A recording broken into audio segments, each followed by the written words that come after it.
is the 30th of December 2022, just one day before we clear 2022 as a year. A day when majority of us, despite all the hope and joy of the festivities, we might be unlucky not to see next year. It's also a day when majority of us not so sure of how our jobs or careers are going to turn out. We're going to have a reason to smile because indeed we've been given an opportunity to push further. That is the case in our bulletin tonight. Thank you very much for joining us on Look Up Weekend. My name is Simba, Elijah Charles Kiage. Let's take a look at some of the stories that we're given priority in our bulletin tonight.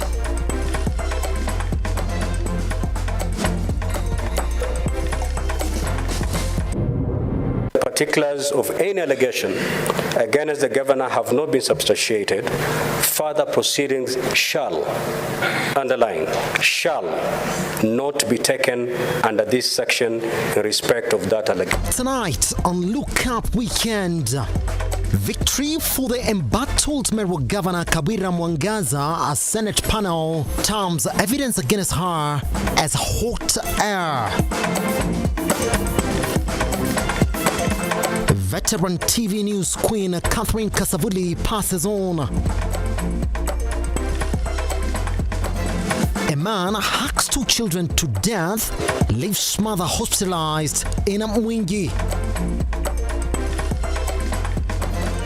And our featured journalist Samia Dika paints a picture of Kenya suffering in Saudi Arabia.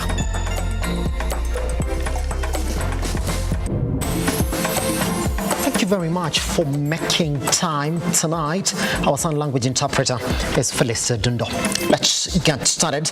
Meru Governor Kawira Mwangaza will remain in office after the Senate Select Committee absolved her of any blame, quashing all the charges brought before the Senate by the County Assembly.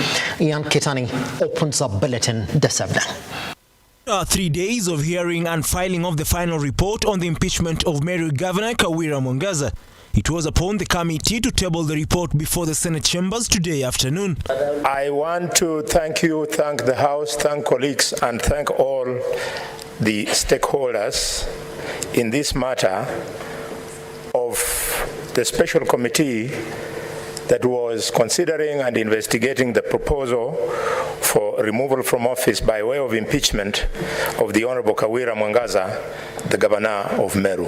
The chairperson of the committee, Kakamega's Boni Halwale, read to the House the findings of the committee, declaring that the charges fronted against the governor did not hold any water. After the consideration and investigations, observations were made, conclusions were made, and by a decision of one after member, all the 11 members agreed and recommended to this House in this report that the charges, Mr. Speaker, none of them was proved or substantiated. I thank you, Mr. Speaker. Various senators aired their divergent opinions on the impeachment proceedings, most of them urging the governor to focus on service delivery and reconcile with the county MCAs, who overwhelmingly voted to get her out of office in less than 100 days of being in office. The governor is seated here,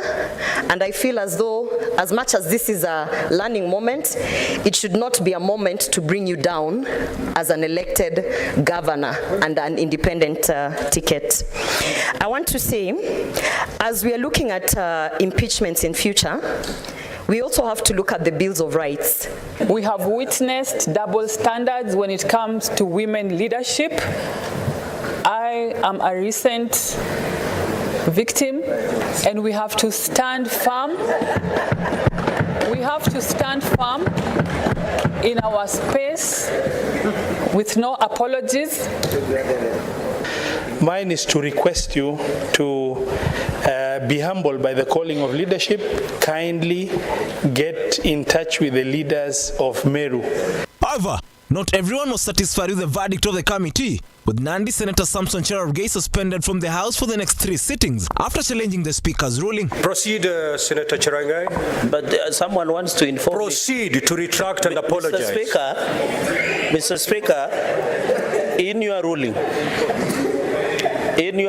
when you gave us opportunity to make comments, you said anything the comment we make here will not alter or change the course of the decision of the committee. The Speaker may call a senator whose conduct is grossly disorderly to order and shall order the senator to withdraw immediately from the precincts of Parliament on the first occasion for a maximum of 3 sitting days. This is your first occasion. I order you to withdraw for the remainder of the day. It will be indeed a happy new year for the embattled governor after the Senate makes her the 3rd governor to survive the MCA's chop. Ian Keitani, Lookup TV. Now, on to some sad news in the Kenyan media industry, which is mourning the death of veteran Kenyan media personality Catherine Kasavule. The news of the passing was confirmed by acting KBC Managing Director Samuel Amaina. Kasavule, who recently opened up about her battle with cervical cancer, succumbed to the illness in Abubi on a Thursday night.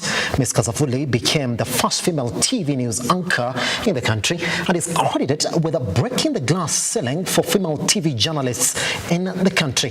Henry Tended looks at the career of the news queen as well as reactions of various Kenyans upon her passing. My name is Catherine Kasavule. After a long battle with cancer, curtains fell for veteran award-winning journalist Catherine Kasavule. Kasavule died Friday morning at Kenyatta National Hospital, where she was undergoing treatment, her death leaving a big hole in the communication industry. The late Catherine Kasavule was an icon in the media industry and has a decorated career in broadcast journalism. For many years, Kasavule graced our screens, and her prowess in news anchoring is celebrated by the Kenyan society. The late Kasavuli's career in media dates back to the year 1980 when she joined National Broadcasting Corporation KBC, then known as VOK. She would later join Kenya Television Network KTN in 1990 before taking a news anchoring role at Royal Media Services Citizen TV in the year 2007. She took time off air and later in the year 2021 returned to KBC alongside other veteran journalists in a program tabbed The Legends Edition. Woman is an interesting person. The late Kasavule has left a mark in the communication industry. The nation celebrates her prowess and mastery in performance of her roles that established her as a role model for young and upcoming journalists. Her demise has been received by utmost sadness by Kenyans and country's top leadership. The head of state, President William Ruto, in condolence message says he joins Kenyans in mourning the passing of Catherine Kasavule. President Ruto has described Kasavule as a cheerful, articulate and intelligent news anchor who took television with unprecedented flair. The president has called on Kenyans to celebrate the life of Kasavule and prayed God to comfort her family. Deputy President Rigathi Gachagua tweeted he had received the news of the passing of the award-winning Kasavule with sadness. Gachagua has eulogized Kasavule as an inspiration who mentored many journalists. Opposition leader Raila Odinga said the loss of legendary broadcast journalist Kasavule was a big blow to the nation.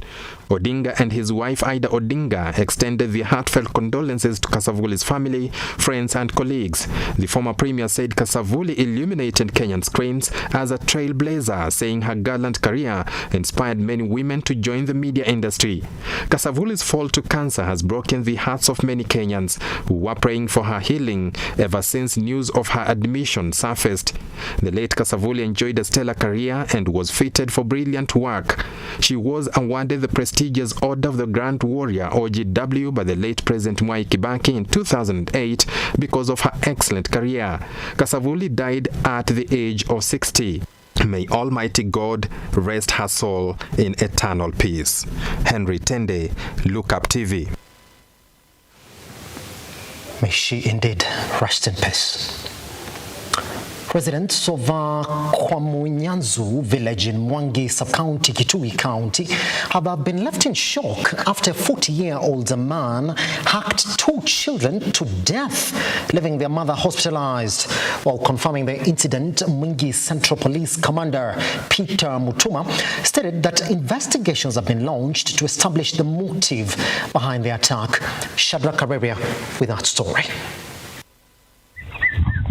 Shock and confusion engulfed the residents of Kwamunyanzu village in Mwingi sub-county in Kitui County after an inhuman act which is said to have been committed by one of them. Zakayo Ruth, a 40-year-old man, attacked a woman and her 2 children of age 4 and 10 while they were in their farm, chopping them severally with a panga and killing both children on spot. Tukio hili lilitokea mwendo wa saa 3 asubuhi na wananchi wakakusanyika na kuelekea mahali pa mkasa. Na ni kweli wamethibitisha majeruhi na pia mauaji. Kutoka asubuhi tumekuwa tukimtafuta jamaa, tumekuwa ni sisi wananchi tunamtafuta jamaa kwa mlima mmoja pale na hatukuweza kumuona. While confirming the incident, Mwingi Central Police Commander Peter Mutuma said that though the exact cause of the cruel act has not been established, it is rumored to have been accelerated by a land dispute. Tulikuwa na polisi na tulichukua mwili wakaenda wakaipeleka mochari Mwingi. So mpaka saa hii kuna huyo mmoja tulichukua hapo kwa mto mahali walikuwa wanatuanga hizo kokoto, na moja alianga atua hospitali na mama tunapata ripoti yake ako ale maututi. The area chief said that the man is new to the area, adding that he is a landowner who stays alone. Lakini ile diligence tumepata ni kama hao watu walikuja kwa hiyo area hiyo juzi tu wakanunua na wakajenga, na huyo mwanaume anakaa hapo peke yake, mama yake anakaa Mwingi town na wale watoto wengine, naye anakaa peke yake na chakula analetewa na mama yake hapo. The body of the 2 children have been moved to Mwangi Level 5 Hospital mortuary as the mother is admitted in the same hospital. Tunatoa wito serikali, jameni, ofisi kuu ya kutoka Mwingi hata Kitui kuwezekana, jameni waje watusaidie ujamaa afurushwe na aondolewe miongoni mwetu. Tunaongea mambo yatakuwa namna gani? Kwa hivyo chifu na wale wengine tunatoa wito tusaidiwe kwa jambo hili. Shadrach Kareria, Look Up TV. That story by Shadrach Kareria takes us to our first break right here on a Look Up Weekend. Once we come back, more stories, including the sad tales of the Kenyans living and working in Saudi Arabia. Remember, we are online at Look Up TV across all your social media platforms. I am at Kiage Simba. Once we come back.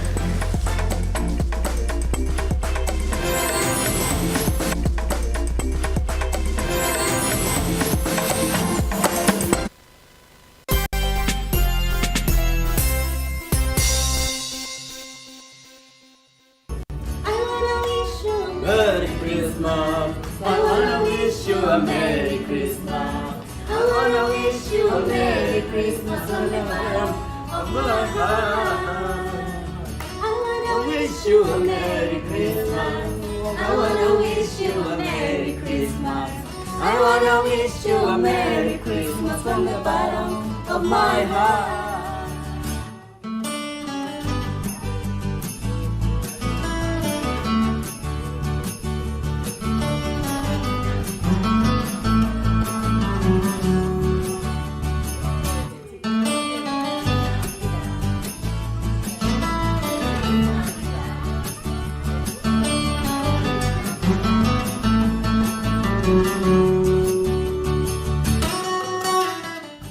A very small percentage of people can protect what the future holds. Mahiga Homes has a track record that speaks for itself. With 5.95 million, you can get a 3-bedroom flat roof bungalow at Golden Park, Juja. We've handed over 9 estates and the 10th handover is coming soon. Your dream home is just a step away. Vera Beauty and Fashion College is focused on being the leading technical and vocational training institute in the region. Our team possesses in-depth knowledge and extensive experience in the industry offering thorough training in cosmetology, hairdressing, interior design, creative arts, training of trainers, nail technology, and fashion design. With branches in Nairobi, Thika, Meru, Eldoret, and now in Mombasa, our courses ensure that learners are completely equipped with knowledge, competency, and employability skills. Enroll today to be a part of a center of excellence.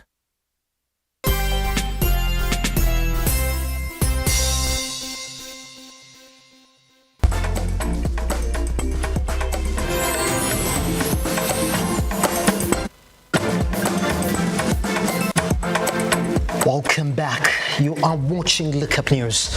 Now, tourism in Watamu has bounced back from the effects of the COVID-19 pandemic. The beach operators, led by Juma Karisa, have reaped big from the current festive season as travelers took to the region to enjoy their holidays. Hii ni Watamu, hapa mahali inaitwa Garoda Beach. Mimi na business excursion, na hapa ukija hapa Garoda kuna group tatu. Wengine ni safari sellers, wengine ni courier sellers, na wengine ni sunbeds. Hapa for now we are doing good, so far so good. Kama unavyoona kuna Italians bado wanaanza kukuja. Kivutio kikubwa ukizingatia jina Watamu. Watamu inamaanisha watu Watamu. Hilo tali inamaanisha kitu kingine. Halafu kivutio kikubwa ambao tuko nacho Watamu ama kwa beach yetu, unaona kwenye ile jiwe hapo mbele tayari kuna dolphins. Dolphins ziko, halafu kuna watalii wengi waliekeza, kuna restaurants kama hii Kobe, kuna restaurants ambazo zina favorite foods, kuna beach house. Garoda Beach ni beach ambayo inapendwa na ulimwengu mzima kwa sababu hii ni national park, unaiona hapa, na watu wanapenda kuona masamaki hapa. Ile ndio bali unaona zile boti ziko kule mbali ndio ambao tunapeleka wageni snorkeling. Na sisi tuna soko kama hiyo unaiona hapa, hii na usoisi picha, sisi ni wahusika. Na kuna kitu ambao inasumbua wageni sana, hii park fee na airport fee. Kuingia mgeni ni euro 50 na kutoka ni euro 50. Waona? Sasa tuomba hiyo serikali yetu ambao ipunguze ile park fee na airport fee ipunguze. Hiyo ndio wageni wapete kwa sababu wanauliza kuingia Kenya yetu ni gali, kutoka pia ni gali. Unalipa, kuingia unalipa. Upunguze hiyo park fee na airport fee ndio tunaweza kuwa wageni wanaweza kuwa wengi. We've had a wonderful moment on the Safari Blue excursion. We've had an opportunity to swim with the dolphins. It's an amazing experience. One of the finest sea mammals. A Nairobi pastor fears for his life after unending threats from unknown people in Embakasi, Nairobi. This comes after his efforts to conduct his business in the goodness of Mathare community-based organization were thwarted. Moses Okech tells us more. It is at this location of the goodness of Mathare community-based organization that strives to empower the community's well-being that Pastor Ben find it as a hard nut to crack after opening his facility. Tuliregister na kuregister certificate ikapatikana na ni certificate original. So nia yetu ilikuwa ni kuempower vijana na community. Speaking after recording his statement at Ruma police station, Bernard stated that he received the news that their office had been closed with unaware allegations. Officially na OCS wetu na wananchi community wote tulikuwa. Baada ya masiku chache kuendelea, tulipata habari ya kwamba ofisi yetu imefungwa. Niliambiwa imefungwa na DO. He now demands a hearing to know the routes that resulted to their offices closed down and are seeking for the government's intervention. Ule mtu ambao anasemekana alipigwa, niko na evidence ya kwamba hakupigiwa kwetu, tu wenye walimshika na wakamleta ni polisi. Nataka kujua makosa ambayo tulifanya ndio ofisi ifungwe. Tuko na certificate na hii certificate ni Vision 2030. With the pressure mounting too high for Pastor Ben, he however narrates his shattered hope to meet Nairobi's governor Sakaja since he was poisoned and survived after staying in hospital for several weeks. Nilipoenda kwa Sakaja, tuliongea na Sakaja, tukaongea na Sakaja, na ile siku yangu ilikuwa ya nirudi nikaone Sakaja ndio ofisi iweze kufunguliwa. Sasa mimi nikakuwa nimeadhirika kwa ugonjwa na niliekewa sumu, nikakunya sumu, na kutoka hapo nimekuwa nikiendelea na matibabu. So katika hiyo harakati ile muradi inanibeba, inaniumiza, maana inabidi nitumie mali yangu. Ben, who seeks to reach out the youth and the community at large with employment, now feels that might be cut short. Maisha yangu iko hatarini kwa sababu Bwana Dio Okwili alinielezea, kaniambia nikiendelea na hii organization maisha yangu iko kwa shida na ninaweza kufa na nitakufa. Kwa hivyo hiyo mambo ya maisha yangu iko kwa hatari juu yake na kunielezea nitakufa, na mimi hiyo ndio kitu ninahofia. Kwa hivyo ninauoga kwa sababu nimeahidiwa kukufa, na baada ya kutoka hapo kuna mambo ingine ambayo imetokezea. Mimi ni wa devil worshipper. Moses Okech, Look Up TV. A Form 2 student, Daniel Wafula, with a hearing impairment, is suffering from severe head injuries after being attacked in the village of Munenga following a dispute over unpaid money in the sale of ducks. At the same time, a family in Mitumbu village in Navagalo constituency is calling on a speedy investigations into the kidnapping of their 17-year-old daughter. Moses Okech returns. Ati alienda kwa miwa hapo peke yake, akapata huyo kijana mfupi mwenye alimuuzia pata, alafu akamwambia kuja twende nikupatie pesa. Wakaenda wakakata kwa mto, wakapita kwa mtoni kama anamuita tu, akafungua geti akafunga, akachukua mti akamchapa mkono, tena ingine kubwa akamchapia tena kichwa, tena akamchapa ingine, na huyo akaanza kukimbia, akamchapa tena kwa kichwa, ikaanza kutoka damu. Geti alifungua geti akapita akaenda. Hata alimpatia shilingi 300, akamwambia amrudishie shilingi 100, achukue 200 amrudishie shilingi 100. Pata ilikuwa khala kachanga kabisa kwenye kana kako kwa mama yake. Kufika tarehe 26 mwezi wa 10 akapotea. Nilijaribu kutafuta, nikaenda mpaka kituo cha polisi, wajaribu kunisaidia kutafuta, lakini sijapata ripoti yoyote mahali penye hako. Na huyo mtoto ako na miaka 17, ni msichana, ako na ulemavu ya mguu, na kufikia sasa sijapata ripoti yoyote ya kusema mtu ako na yeye. Huyu msichana ametoweka shuleni, bado tunafuatilia tuone kama tunaweza pata mahali penye yako, ndio sasa sheria ichukue mkondo wake. Kwa sisi watu wenye tunaishi na ulemavu kama huyu mwenzangu mwenye ameumizwa, mara nyingi tukipeleka malalamishi yetu upande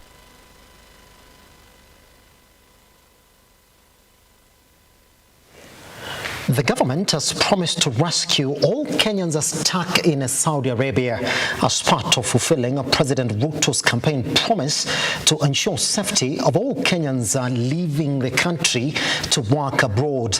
Now, this, according to the president, was what informed the creation of the State Department for Diaspora Affairs. Today, while responding to questions on the steps the government is taking to ensure safety of its diaspora workers, Permanent Secretary Roslyn Njogu reaffirmed the government's commitment to delivering on this promise, urging Kenyans abroad to use any open platform, including TikTok, to communicate their plight. Even as Kenyans await fruits from a meeting between Foreign Affairs Cabinet Secretary Alfred Mutua and Saudi government officials in Riyadh on November 3rd, 2022, stories continue to emerge of Kenyans paying with their lives in the quest to put food on the table. Our reporter Samia Dika brings us the following report in what some have called a humanitarian crisis that needs urgent action. Kubwa sana ndani ya roho yangu. Jo mama huyu tumekaa almost 26 years. Uwezo wa kuleta hii mwili mimi singeweza. Sina hela hata kidogo ya kuleta. Mimi ni mtu wa kufanya kibarua. Wanisaidie kurudisha purity nyumbani. It's a shame being told there's nothing you can do. There's nothing your government can do. I have power against your government. According to the KNBS report for the year 2021, employment reduced to 17.4 million in the year 2020 from 18.1 million recorded in the previous year. The report also shows that employment in private companies shrinked by 10% from 2.1 million in the year 2019 to 1.9 million in 2020. This has been a reason as to why most Kenyans, especially the youth, prefer looking for employment in the Arabian countries. Reports of Kenyan citizens being mistreated in Saudi Arabia and other Arab states have been a constant pain in the country. The nation has been treated to gory images and a sorry state of life that our fellow men and women are subjected to while in pursuit of opportunities. A house help by the name Diana Chepkemoi, 24 years old, was one of the victims of torture from her employers. The country watched in disbelief as her mistreatment and emaciated videos circulated on social media. Diana Chepkemoi is reported to have dropped out of school after lacking school fees. Her desire to pursue her studies forced her out of the country to Saudi Arabia in search of employment opportunities. I left Kenya to go to Saudi Arabia just with the hope I'll get maybe a better life afterwards. But mine is just to say, if I can just be honest, mine was just a tip of the iceberg. Watu wanateseka huko. People are suffering there. Diana's story was a fairy tale, and one would hope her ordeal will deter other young Kenyans from traveling. But this is not the case. Even in the face of witness accounts from victims, the country is still witnessing other Kenyans boarding planes in their numbers to such destinations for opportunities that are elusive at home. People are suffering there, and I'm just pleading with the government, just please do something. People there are mentally tortured, psychologically tortured, and it's not fair. And it's a shame being told there's nothing you can do, there's nothing your government can do. I have power against your government. Former Nairobi Governor Mike Mbuvi Sonko, despite not being in the government, has been actively involved in helping Kenyans oppressed in Saudi, including assisting bereaved families transport the remains of their loved ones for burial. Sisi tunafanya hii kazi kama kazi ya Mungu. Hakuna kitu mimi natafuta Machakos County kwa sasa. Kampeni iliisha, siasa iliisha, lakini kuna mambo yakifanyika inatugusa kama sisi viongozi. Sisi tunaamini kusaidia wale hawajiwezi, wanafanya kazi ya Mungu. Mambo ya Saudi Arabia mimi ilikuwa imenikasirisha sana, vile ndugu zetu, dada zetu wanaenda kule wakihaso kutafutia jamii zao, lakini wengi wanarudi wakiwa kwa masanduku. In the month of November 2022, more than 5 bodies arrived back in the country to emotional reactions from Kenyans. Many have blamed the government of not doing enough to protect her citizens. Tumehangaika na tumelia kutoka mwezi wa 3 juu ya mtoto wetu. Huyu mtoto wetu amewacha watoto wawili na ni wachanga, na alikuwa ndio macho yetu.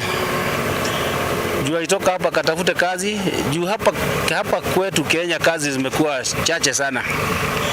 So walienda kutafuta kazi ndio asaidie familia, hata sisi bila tuko chini. Most recently, a vibrant young lady, Judith, full of life and in perfect health, left the country to Saudi to fend for her family, only to return home in a casket a few months later. Ule nipata habari huyu msichana alikuwa hapo kwa ofisi, alipiga simu nasema Judith ako na ugonjwa wote kwa mwili, yeye alienda kwa bafu kubrush meno, wakaona amekaa sana kwa bafu, kwenda kuangalia wakapata mtu amelala kwa bafu, na hakuna damu yote hapo kwa bafu hapo.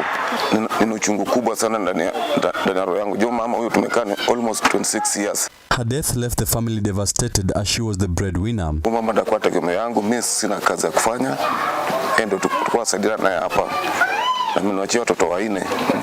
Alafu tena kitu kwanza nataka kujua kifo yake kilitokea aje. A look at statistics paints a picture of a country that should be hugely concerned with how her citizens are mistreated away from home. In the year 2020 and 2021 alone, 89 Kenyans returned to the country dead from the Arab League, and the number has been increasing day in, day out. The then Labour Cabinet Secretary Simon Chelugui notes that in January 2019, the ministry helped 89,784 Kenyans to get employment in the Gulf countries. According to Chelugui, they received 1,908 distress calls between 2019 and 2021 of Kenyans working in Saudi Arabia. Do hereby swear to testify on all matters in question and to tell this committee the truth, the whole truth, and nothing but the truth. It's worth nothing during his vetting. The current Foreign Affairs Cabinet Secretary Alfred Mutua vowed to work on protecting the rights of Kenyans working in the Gulf countries. It is the right of every Kenyan to bear their own passport upon themselves. And we are going to tell the Kingdom of Saudi Arabia that the Kenyan passport belongs to the Kenyan. And you only surrender your passport if you're getting a visa and others. You cannot surrender your passport because you're working. And if they can't agree for Kenyans to keep their passports among themselves, let's go to other countries. We don't have to go there and be slaves because they take our passports and we can't even travel anywhere. So we are going to ensure some of these things are not taken for granted. It's all about the government putting down its foot and saying, we are friendly nations, let's treat our people with respect. While these cases continue to increase, human rights organizations in this country have started pressurizing the government to put emphasis on the laws that will protect Kenyans living and working in the Arabian countries. Tunataka kuuliza rais na deputy president, tafadhali hao watu pia ni wa Kenya na wengi wao walipiga kura wakasaidia bottom up agenda, na ndio tunajua watu wako chini na mnajua kuna kazi Kenya, wanaendelea kuumia na ndio wanaenda huko Saudi Arabia hata kama wanajua kuna mateso. Ila saa tunajua Saudi Arabia pia imeandika Wakenya wengi. Hatusemi ya kwamba Saudi Arabia ndio imefanya makosa kama nchi. Tunataka our agents wakuwe investigated. Uganda and the Philippines previously stopped their citizens from working in Saudi after the increase of violence against their citizens. Now the question is, when will Kenya take up a protective measure that will guarantee the safety of her citizens pursuing opportunities in foreign countries? Will we ever see an end to this suffering? People there are mentally tortured, psychologically tortured, and it's not fair.